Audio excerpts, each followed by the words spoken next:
VOA Afrique. Hello, hello! Salut les amis, bienvenue, c'est vous et nous.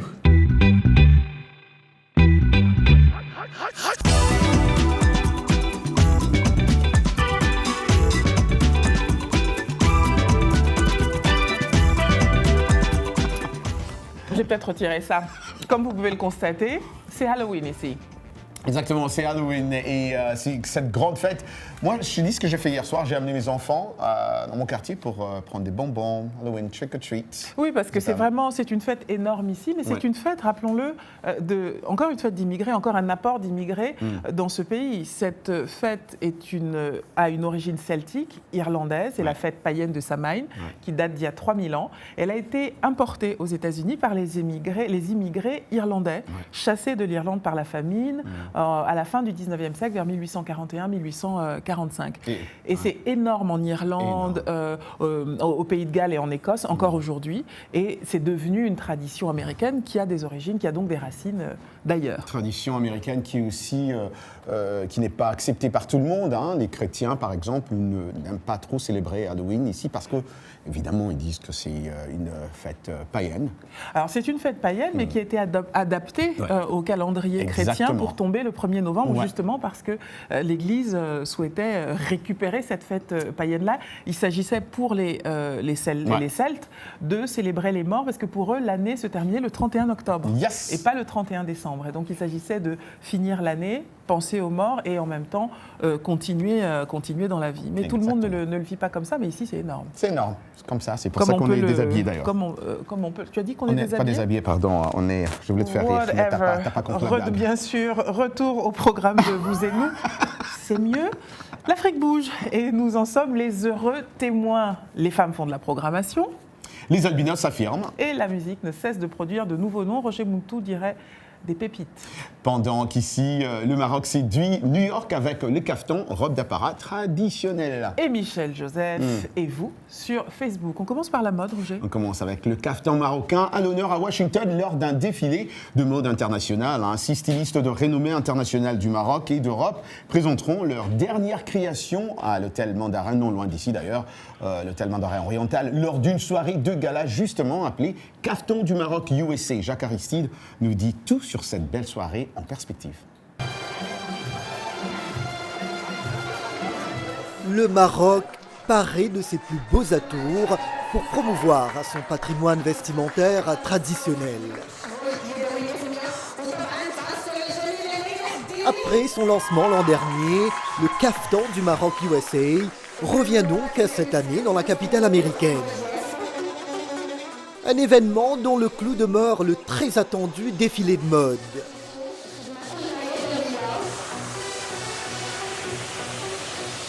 Je me présente Leila Hadjiwi, donc je viens du Maroc, on m'appelle tous l'ambassadrice du caftan. Je suis très honorée de porter le caftan marocain aux États-Unis pour montrer le caftan marocain dans d'autres pays. Et c'est un privilège et c'est un honneur pour moi d'être là avec vous. Évidemment, un événement pour mettre en exergue le caftan marocain devenu comme une marque internationale. Loubna Nadir, présidente et fondatrice du Caftan du Maroc USA. Il est connu dans le monde entier et nos stylistes, ils ont des mains d'or. Ils font des pièces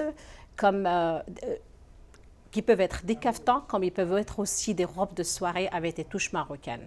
Alors on voulait vraiment montrer au monde extérieur comment le caftan est porté et comment il a évolué dans ce monde. Nous, on vient avec nos caftans, qui est traditionnel et moderne, mais on montre ces touches marocaines et ce travail qui est fait à 100% à la main et qui passe par plusieurs étapes. Une occasion également pour voir de près les chefs-d'œuvre de quelques-uns des stylistes marocains de renommée internationale. Le Caftan du Maroc USA vise aussi à lever des fonds pour venir en aide aux femmes et aux enfants. Donc, ce qu'on voudrait faire, c'est de faire de notre événement un événement de charité qui aidera toutes ces bonnes dames à continuer leur carrière, à savoir ce qu'il faut faire et à les aider à emmener leurs enfants à l'école et les aider à continuer leur étude. Bref, une soirée qui s'annonce haut en couleur le 19 novembre dans la capitale américaine. Je suis tellement fan. Waouh! Le caftan, je rêve d'avoir un caftan, mais encore faut-il avoir des occasions de le porter. Tu vois, c'est un rapport différent au corps, ce sont plusieurs couches, c'est de la sensualité, puis la ceinture qui te tient la taille, c'est vraiment la quintessence de la féminité. Kapimi, tu comprends ce que je te dis là? Tu vois ma tête là? Okay. Je comprends rien du tout. C'est du Ouais. chinois. Ah, Non mais sérieux, je suis En tout cas, écoute, si tu veux de la meilleure initiation, tu sais ce que c'est? Va sur YouTube, tape Lala Salma Kaftan. Lala Salma est la femme du roi Mohamed VI. Tu ne m'écoutes pas? Bref, Lala Salma est la femme du roi Mohamed VI. Et c'est la femme de qui? Du roi Mohamed VI, M6. D'accord. Et ces caftans sont absolument magnifiques. Il y a pas mal de vidéos sur YouTube qui lui sont Pourquoi consacrées. elle? Si Parce que, évidemment, c'est la femme du roi du Maroc. Donc, les meilleures étoffes, les meilleures soieries, les broderies les plus extraordinaires, c'est elle qui les porte. Les ceintures les plus ouvragées, c'est elle qui les porte. Et tu as plusieurs vidéos YouTube qui sont consacrées. C'est magnifique. Ce sera une très bonne initiation pour toi et pour ceux qui, comme toi, n'y connaissent rien. Non, mais sérieux, quand je vois le caftan marocain, pour moi, c'est comme des autres habits africains. C'est une chasuble, c'est une robe comme une autre. Une robe qu'une Algérienne porterait, une Malienne. Je ne vais jamais, enfin, ça c'est moi. Hein. Je ne vais jamais m'en tirer. Bon, ok. On continue dans le girl power. Peut-être l'avez-vous remarqué, de plus en plus de femmes pratiquent des métiers dits d'hommes. Et c'est vrai en Afrique aussi. Notamment dans les nouvelles technologies. La preuve en image avec 2 jeunes femmes sénégalaises qui, Roger, cherchent des problèmes. Des problèmes mais pour mieux les résoudre. Ah, ok, c'est bon.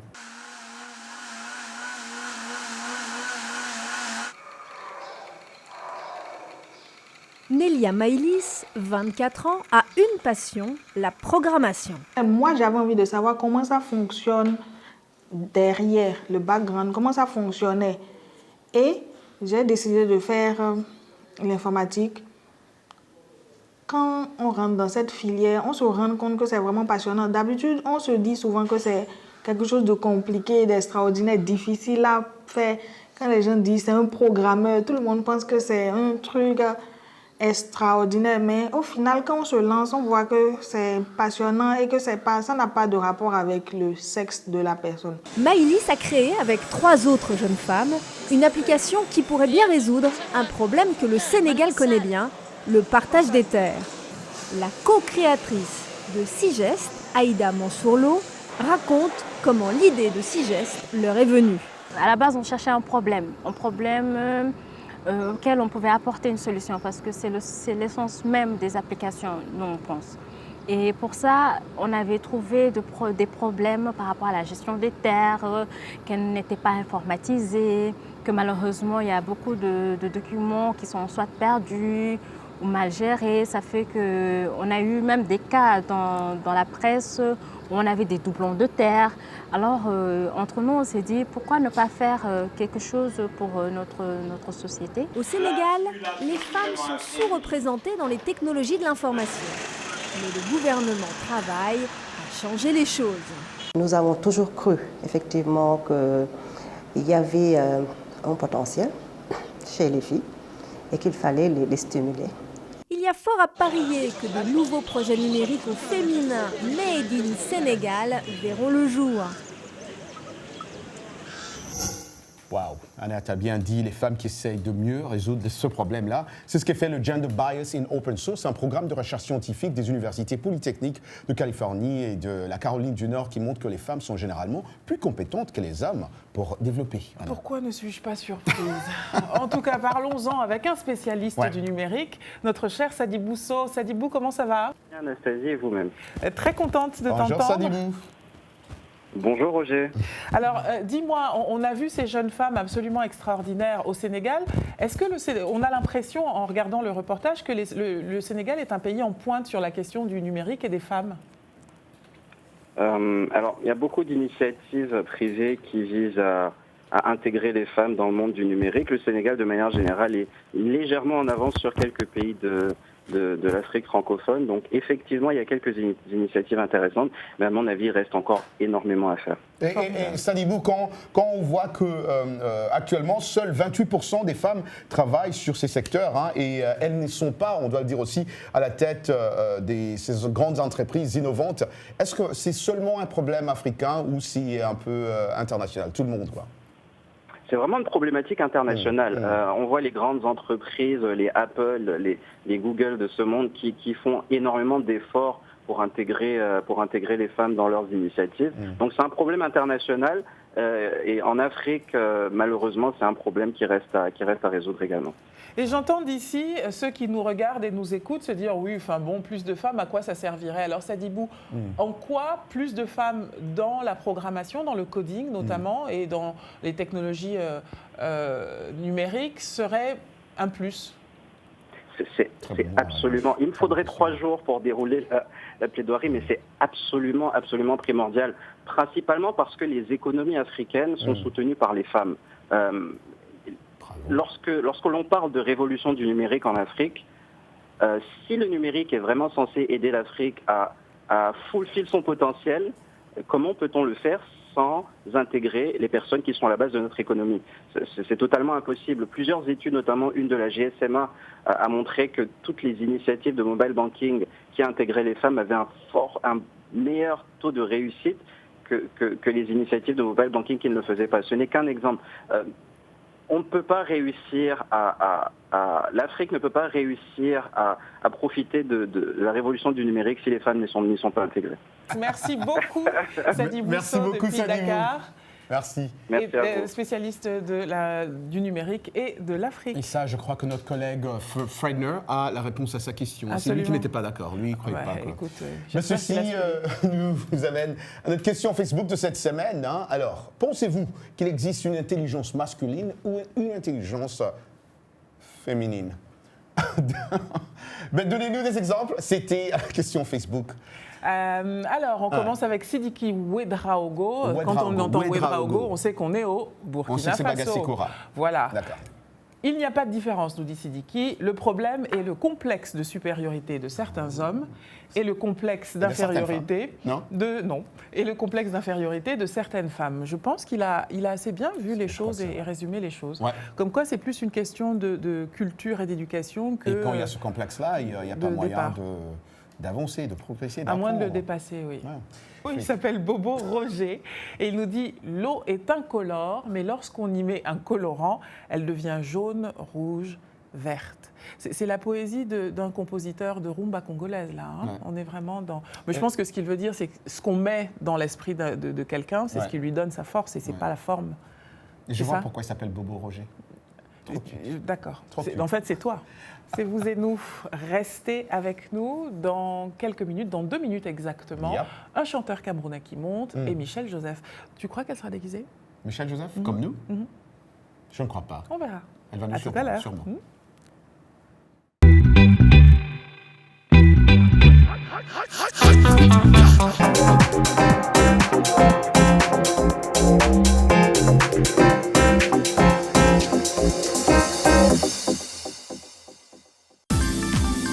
La VOA sur votre portable avec l'application Mobile Streamer. Écoutez nos programmes n'importe où, quand vous le voulez. C'est gratuit avec Internet. L'application est disponible sur iPhone ou Android. Ou alors, composez les numéros de téléphone suivants. VOA Afrique, 24 heures sur 24 sur votre portable.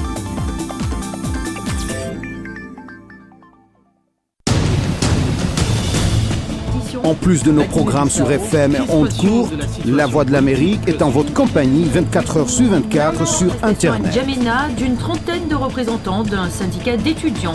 Notez notre nouvelle adresse voaafrique.com. Tous les derniers développements sur l'actualité africaine et mondiale. Reportages photos et vidéos et vos commentaires sur voaafrique.com. À tout de suite. Washington Forum, le décryptage hebdomadaire de l'actualité et des sujets qui vous touchent dans votre vie quotidienne.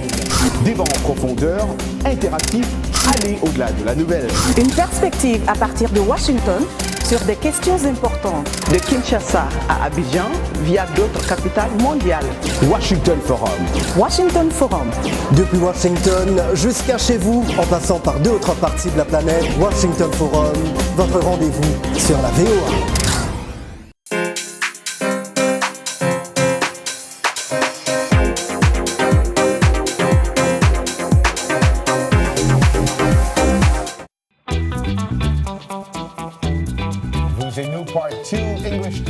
with Michelle Joseph. Hello, Mich. Hello. Bonjour, Michel. Are you sure this is me? Ah, je ne sais Vous pas. êtes certain que je suis bien qui je suis? Une Michel Joseph diablotine. Absolument. Il fallait que je montre qu'après tout, on a toujours quelques aspects de nous-mêmes un peu cachés.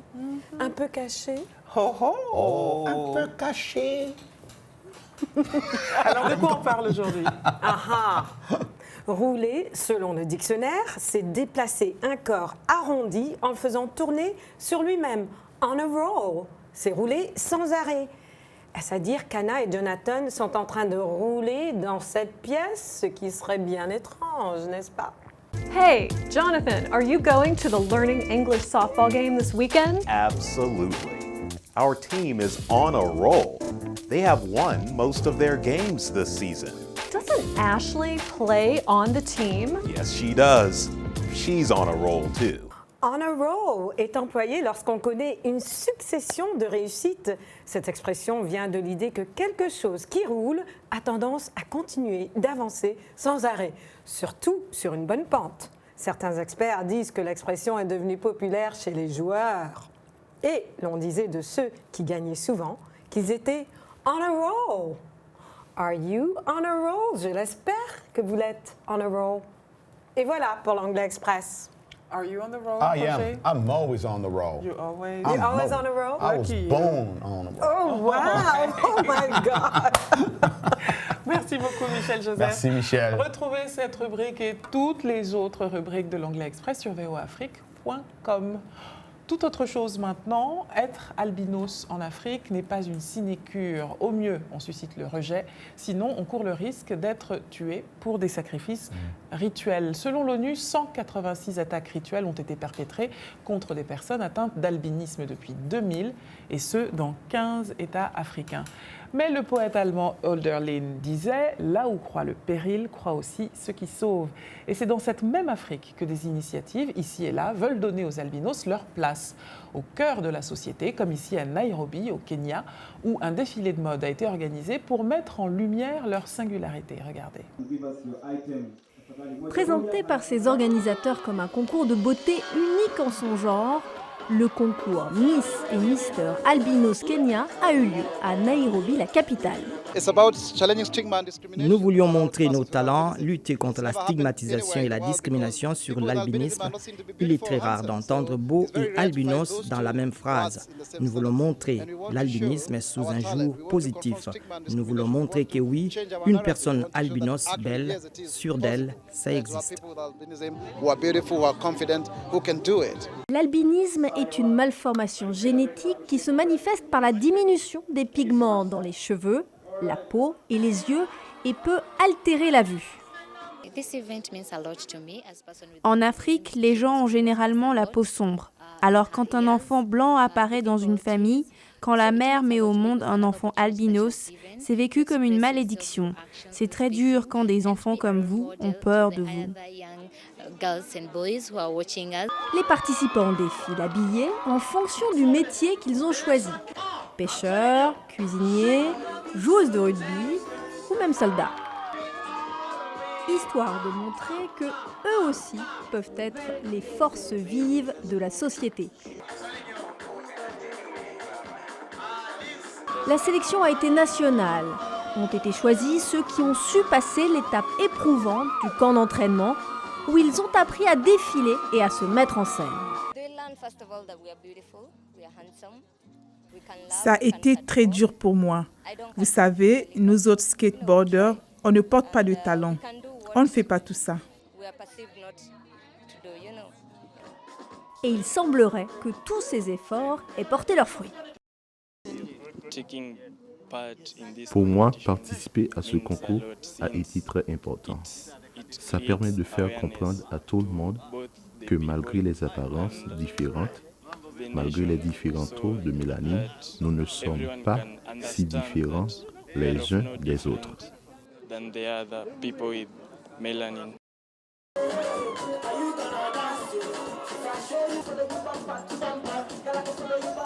Wow.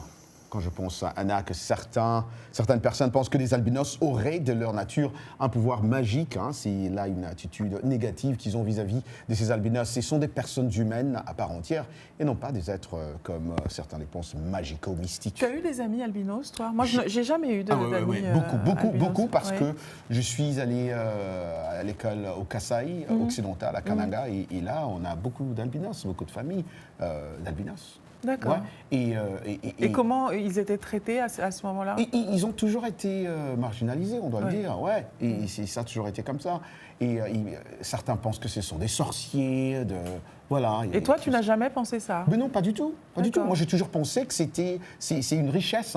Moi, j'ai toujours pensé que c'est une richesse. J'ai tendance à penser comme ça. Ouais. C'est toujours comme ça que je pense. Moi. Ça n'arrive pas souvent, mais là-dessus, je suis d'accord avec toi. Voilà. C'est un peu ça. Voilà. Alors là, comme tu l'as dit, Anna, aussi au début de cette émission, au sommaire même, que la musique ne cesse de produire des nouveaux noms. Effectivement, j'ai rencontré l'artiste camerounais Charles Arthur Loco Samba, et qui est Loco. Ses chansons font parler de lui. Tu vas voir ça. Il est auteur, compositeur, beatmaker, chanteur, guitariste et claviériste aussi. Ajoutons qu'il est aussi adepte de R&B, comme la plupart de ces jeunes artistes. Aujourd'hui, il injecte divers genres musicaux, afro-pop, afro-dance, dancehall, bikouti. T'aimes bien bikouti? Oui. Je te vois bien danser bikouti. Ah oui? Non, je te jure, je te voyais danser bikouti. Bikouti, Asiko, Makosa, Ndombolo, Wazoto, le tout chanté d'une voix de ténor en anglais, en français ou en ce qu'ils appellent au Cameroun le Camer franglais. T'as gagné! Suivons ce reportage. En featuring avec l'artiste Numerica. Au Cameroun, j'ai beaucoup aimé cette chanson, je dois dire. Ah, merci beaucoup. Aimé cette chanson. Ouais.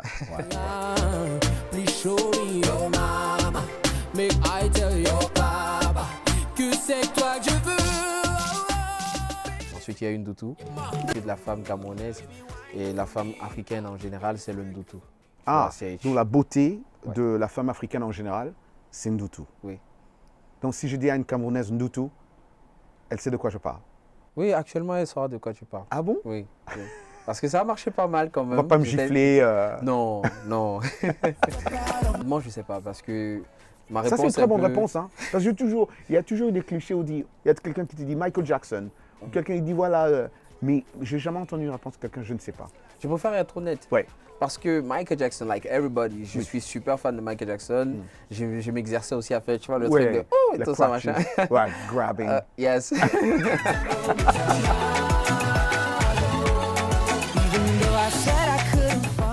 Une très bonne chose que nous avons eu ce privilège de vous avoir aujourd'hui ici. Mais vous pouvez nous faire un freestyle en regardant la caméra derrière moi. Bon, je vais interpréter Supporter. D'accord, pourquoi pas. Titre. Ouais. Je t'aimerai de toutes mes forces, bébé, même dans la vie d'après, jusqu'à la mort. I will never love you any less. Il y aura des hauts et des bas qui vont nous secouer. Mais lorsqu'on dit qu'on s'aime, on n'a qu'à supporter. Très, très, très belle voix. Si j'avais cette voix-là, moi, là où je suis assis, là, je ne serais pas là. Ça, je ne blague pas.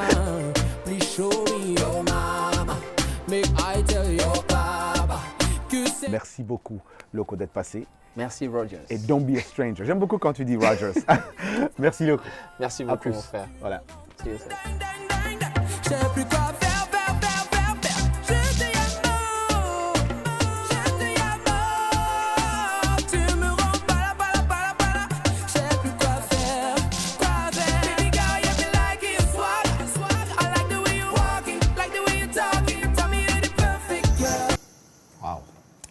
Super bien, j'adore cet artiste. J'ai l'impression que tu aimerais bien être l'un de ces danseurs. J'aimerais bien chanter comme lui. Et danser aussi. Et avoir cette belle voix. Mais tu danses très bien, mais je te vois bien parmi les je danseurs. sais que tu penses bien que je danse bien quand tu m'envoies les vidéos que tu m'envoies. Là, tu dis ça me rappelle de Roger. On connaît bien les vidéos que tu m'envoies.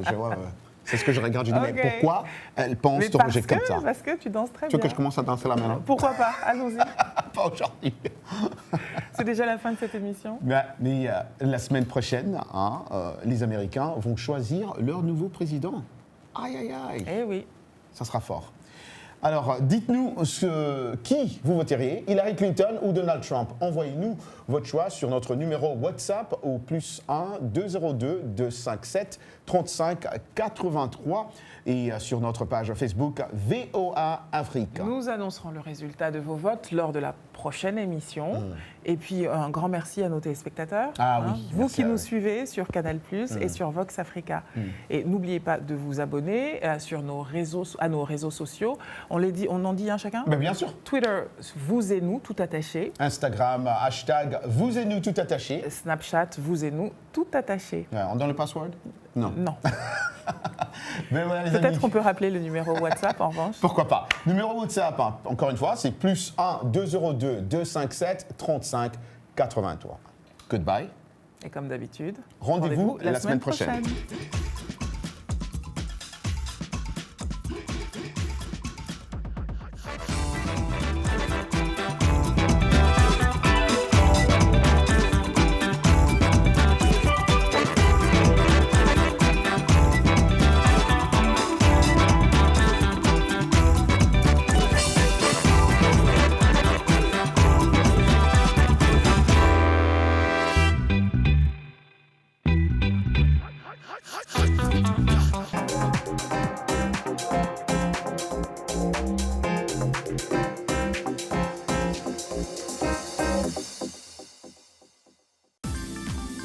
La VOA sur votre portable avec l'application Mobile Streamer. Écoutez nos programmes n'importe où, quand vous le voulez. C'est gratuit avec Internet. L'application est disponible sur iPhone ou Android. Ou alors, composez les numéros de téléphone suivants. VOA Afrique, 24 heures sur 24, sur votre portable.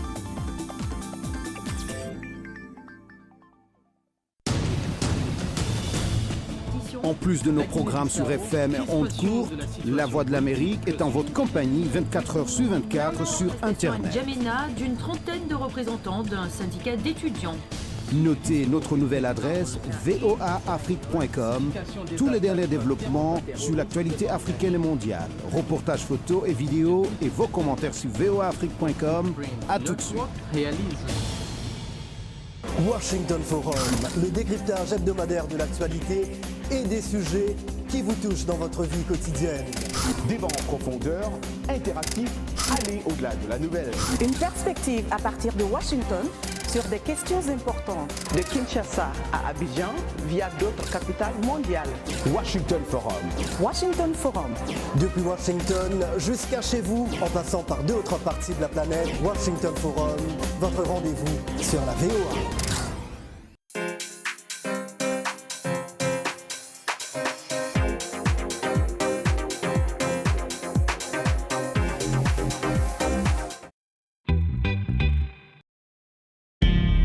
VOA Afrique.